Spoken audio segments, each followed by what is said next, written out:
Todos los países del mundo en estos momentos están reformando la educación pública. Existen dos razones para ello. La primera es económica. La gente está intentando resolver cómo podemos educar a nuestros niños para que ocupen su lugar en la economía del siglo XXI. ¿Cómo hacemos eso? Si ni siquiera podemos anticipar cómo será la economía al final de la próxima semana, como esta reciente crisis lo está demostrando. ¿Cómo hacemos eso? La segunda razón es cultural.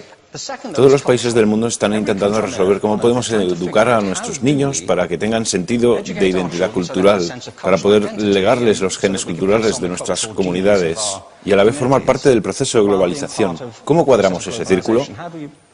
El problema es que están intentando enfrentarse al futuro, a base de hacer lo mismo que en el pasado. Y en el proceso están alineando a millones de niños que no ven ninguna utilidad en asistir a la escuela. Cuando nosotros íbamos al colegio nos retenían allí con la historia de que si trabajábamos mucho y sacábamos buenas notas y luego estudiábamos un título universitario, tendríamos un trabajo. Nuestros hijos no se creen eso. Y hacen bien, por cierto. Es mejor tener una titulación que no tenerla, pero ya no es ninguna garantía. Y especialmente no lo es si el camino hacia ella marginaliza la mayoría de cosas que tú consideras importantes acerca de ti mismo. Hay gente que dice que hay que subir los estándares, que eso sería un avance. Ah, ¿sí? Sí, lo deberíamos hacer. ¿Y por qué ibas a querer rebajarlos? No me he encontrado con ningún argumento que me convenza para bajarlos. Pero subirlos, por supuesto que habría que subirlos. El problema es que el sistema educativo actual fue diseñado, concebido y estructurado para una era diferente.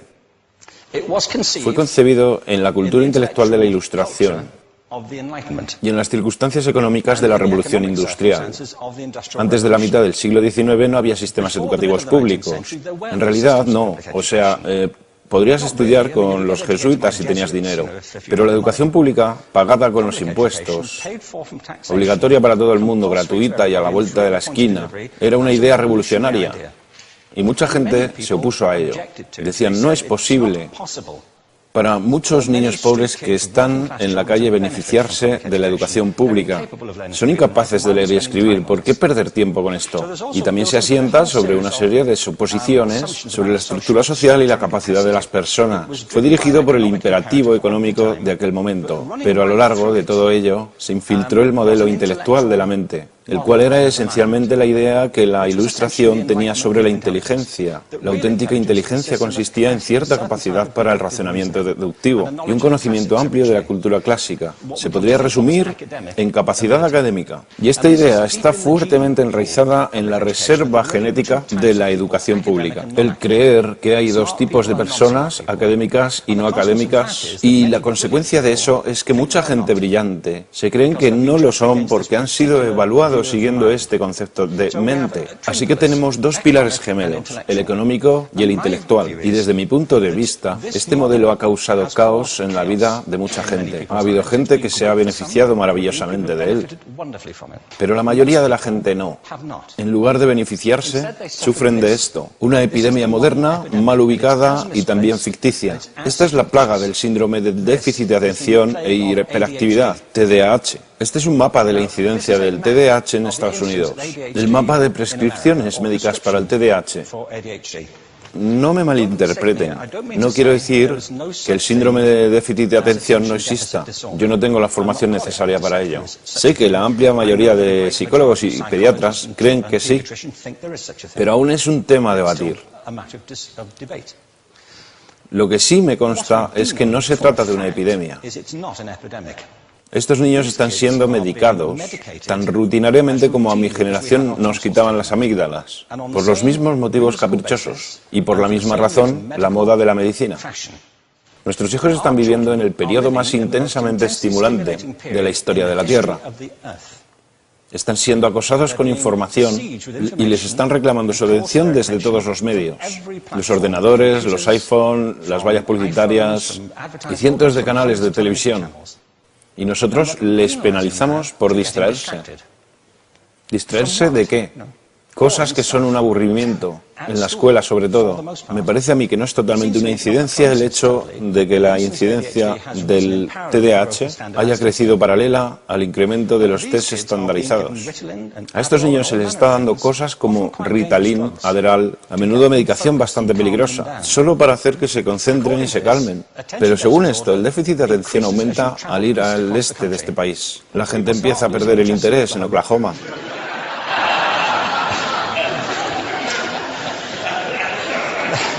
Ya casi no pueden pensar en Arkansas. Y para cuando llegan a Washington, lo han perdido completamente. Y hay distintas razones para ello. Es una epidemia ficticia. Si lo piensas, las artes, y no quiero decir que sea exclusivo de las artes, creo que también es cierto para las ciencias y para las matemáticas, pero permítanme hablar en particular de las artes, porque ellas son las víctimas de esta mentalidad en especial. Las artes tratan especialmente la idea de experiencia estética. Una experiencia estética es una en la que tus sentidos están funcionando a su máxima capacidad. Cuando te hallas presente en el momento actual, cuando vibras con la emoción de lo que estás experimentando, cuando estás plenamente vivo. Y la anestética es cuando cierras tus sentidos y te atontas ante lo que está sucediendo. Y muchos de estos medicamentos hacen eso. Estamos haciendo pasar a nuestros hijos por el sistema educativo a base de anestesiarlos. Y yo creo que deberíamos estar haciendo exactamente lo contrario. No deberíamos adormilarlos, sino despertarlos para que vean lo que sucede en su interior. Pero el modelo que tenemos es este. Yo creo que tenemos un sistema educativo modelado del interés de la industria a su imagen y semejanza. Les daré un par de ejemplos. Las escuelas aún están organizadas como si fueran fábricas. Tienen timbres que suenan, instalaciones separadas, están especializadas por asignaturas. Aún educamos a los niños por lotes. Les hacemos pasar por el sistema según su grupo de edad. ¿Por qué hacemos eso? ¿Por qué suponemos que lo más importante que los niños tienen en común es su edad? Parece como si lo más importante de ellos fuese su fecha de fabricación, ¿no?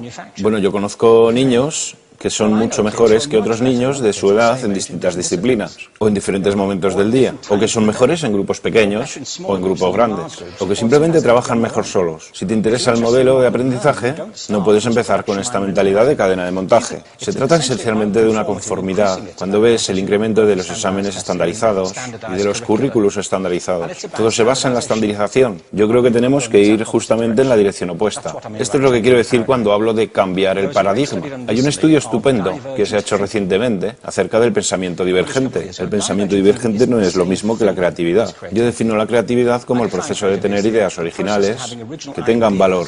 Pensamiento divergente no es sinónimo de creatividad, pero es un componente esencial de la misma. Es la capacidad de ver montones de respuestas posibles a una cuestión. Montones de maneras diferentes de interpretar una cuestión. Pensar lateralmente, como lo llamó Edward de Bono. No pensar solamente de manera lineal o convergente. Ser capaz de ver múltiples respuestas y no solo una. Así que yo diseñé un test para esto y voy a inventarme un ejemplo. A la gente se le puede preguntar cuántos usos se le ocurren para un clip. A la mayoría se les ocurren unos 10 o 15. A la gente que se le da bien, se le pueden ocurrir 200. Y lo hacen porque preguntan, ¿el clip podría estar hecho de goma y medir 60 metros? ¿Tiene que ser un clip tal como lo conocemos? Bueno, pues diseñé el test y lo probé con 1.500 personas. En un libro titulado Más allá del punto de ruptura, y en el protocolo del test, si superabas una puntuación determinada, se te consideraba un genio del pensamiento divergente. Así que quiero preguntarles, ¿qué porcentaje de la gente que hizo el test puntuó como genio en pensamiento divergente? Y debo decir una cosa más acerca de ellos. Eran niños de jardín de infancia. Así que, ¿qué opináis? ¿Qué porcentaje de genios?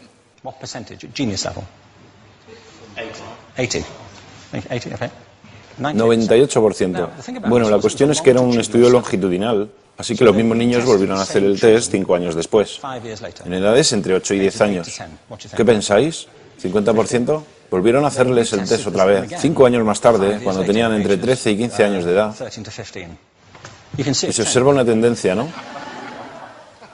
Bueno, esto nos indica algo interesante, porque se supone que tendría que ser al revés, ¿no? Empiezas no siendo muy bueno, pero mejoras a medida que te haces mayor. Pero esto demuestra dos cosas. Una es que todos nosotros tenemos esta capacidad.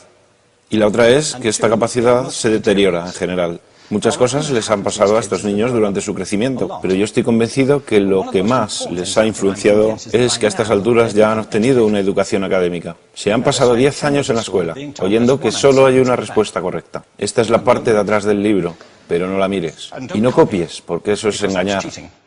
Fuera de las escuelas, a eso se le llama colaboración. Esto no sucede porque los docentes así lo quieran, es simplemente porque sucede así. Es porque se halla presente en la reserva genética de la educación.